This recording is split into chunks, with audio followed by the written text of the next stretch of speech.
तो फिर लाइफ मौके नहीं देगी अब आपको। किसी भी एग्जाम की जब आप प्रिपरेशन करते हो, तैयारी करते हो, तो एग्जाम को जानो पहले। अगर मुझे इस पॉइंट से इस पॉइंट पे जाना है, सारे एग्जाम निकलता चलेगा। और एक टाइम ऐसा आया था, मेरे पास अपॉइंटमेंट लेटर रखे होते थे सामने, मुझे चूज करना होता था कि मैं कौन सी जॉब चूज करूंगा। ये 1-2 साल की मेहनत होती है जिंदगी में। इंसान को लाइफ में 2 बार मौके मिलते हैं, मैं आपको बता रहा हूं। अगर आप तब भी सीरियस नहीं हो तो फिर लाइफ मौके नहीं देगी अब आपको। किसी भी एग्जाम की जब आप प्रिपरेशन करते हो, तैयारी करते हो, तो एग्जाम को जानो पहले। अगर मुझे इस पॉइंट से इस पॉइंट पे जाना है, तो पहला काम होता है रास्ता पता कर लो। रास्ता देख के जाओ, ऐसे मत निकल जाओ रास्ता ढूंढ लेंगे रास्ते, ऐसे नहीं होता है। अगर आप ऐसे सोच के निकलोगे ना कि रास्ता तो मिल ही जाएगा वहां तक पहुंचने का, पूछते पास से पहुंच जाएंगे, तो वो सही डिसीजन नहीं होगा। आप सबसे पहले एनालिसिस करो एग्जाम की, सिलेबस उठाओ। सिलेबस सबसे इंपॉर्टेंट चीज है, तभी हर एग्जाम अपना सिलेबस देता है, वो फालतू में नहीं देता सिलेबस। सिलेबस का मतलब उसी में से आता है पेपर। सबसे पहले आप सिलेबस उठाओ, उस सिलेबस को एनालाइज करो, उसके एक एक पॉइंट को समझो। उसके बाद उस एग्जाम के प्रीवियस ईयर पेपर उठाओ, 10 साल के पेपर उठाओ, और सिलेबस और उस पेपर को देख के पॉइंट और लिस्ट बनाओ कि कौन से टॉपिक से कितना क्वेश्चन आता है। यूपीएससी या किसी भी गवर्नमेंट एग्जाम का सिलेबस इतना सारा होता है, लेकिन हमें इतना पढ़ना नहीं होता, हमें इतना 10 बार पढ़ना होता है। मैं हमेशा हर स्टूडेंट को यह बोलता हूं, इतनी सी चीज को 10 बार पढ़ना ज्यादा बेटर होता है, ना कि इतनी चीज को एक बार पढ़ना। क्योंकि हमारा जो दिमाग है ना, इसको बार बार फीडिंग चाहिए होती है। अगर आपको लगेगा मेरे पास बहुत टाइम है, इतनी मोटी बुक पढ़ लेता हूं, पढ़ लोगे, पर जब उस बुक को आप 3 बार रिवाइज नहीं करोगे ना, तो यूजलेस है वो एक बार पढ़ना भी, आपको दिमाग में बैठेगी नहीं वो चीज। एक और चीज ध्यान रखना, ये मैं अपने साथ करता था। जब मैं पढ़ाई करता था ना, तो नोट्स जब मैं बनाता था, नोट्स बनाने का एक बहुत बेसिक सा तरीका मैंने यूज किया था। वो तरीका क्या होता था? तरीका ये होता था कि जो हमारा जो ब्रेन होता है, इसकी एक स्ट्रेंथ है।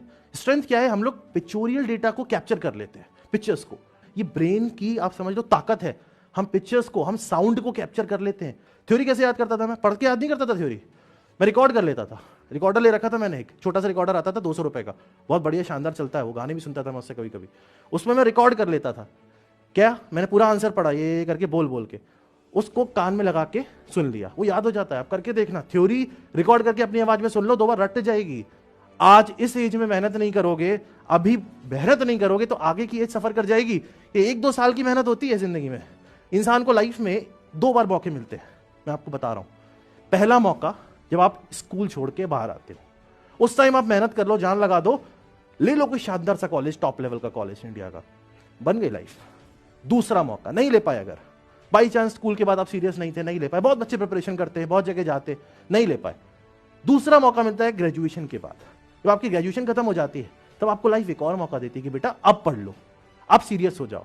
अगर आप तब भी सीरियस नहीं हो, तो फिर लाइफ मौके नहीं देगी अब आपको। 2 या 3 साल की मेहनत है जिंदगी में, सिर्फ 2 या 3 साल मेहनत कर लो, आपकी पूरी लाइफ सेट हो जाएगी। आपकी नहीं, आपकी जो फैमिली है उसकी, और जो आने वाली फैमिली है उसकी, सबकी लाइफ सेट हो जाएगी। हर जनरेशन में एक इंसान मेहनत करता है जो पूरी जनरेशन सेट कर जाता है। देख लेना किसी का भी उठा के एग्जाम्पल, किसी का भी उठा के। मेहनत चाहिए होती है, बस जज्बा चाहिए होता है, कॉन्फिडेंस चाहिए होता है, आग चाहिए होती है, डेडिकेशन चाहिए होता है, डिवोशन चाहिए होता है, जो अंदर आपको बनाना है, डेवलप करना है।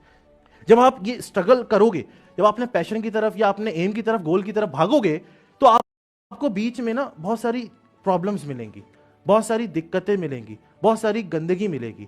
लेकिन वो जो गंदगी है ना, उस गंदगी को जब आप साफ कर दोगे, उसके नीचे आपको मिलेगा आपका बेटर फ्यूचर। आपका फ्यूचर ना कल हमारे हाथ में था, ना आने वाला कल हमारे हाथ में है, हमारे हाथ में है आज। इस आज को जियो, इस आज के लिए वर्क करो। सुबह उठ के प्लान करो, ये करूंगा मैं आज को जितना अच्छा बनाओगे, आने वाला कल उतना अच्छा बन जाएगा। और बीते हुए कल से हमें मतलब नहीं है, वो तो चला गया, जो था जैसा था गया। आज अभी है, फ्यूचर में जो होगा वो आज पे डिपेंड करेगा। तो अगर आपको अपना फ्यूचर अच्छा बनाना है, अगर आपको अपनी आइडेंटिटी बनानी है, अगर आपको कुछ अचीव करना है, तो आज अभी इसी वक्त अपने एम के लिए वर्क करना शुरू करें।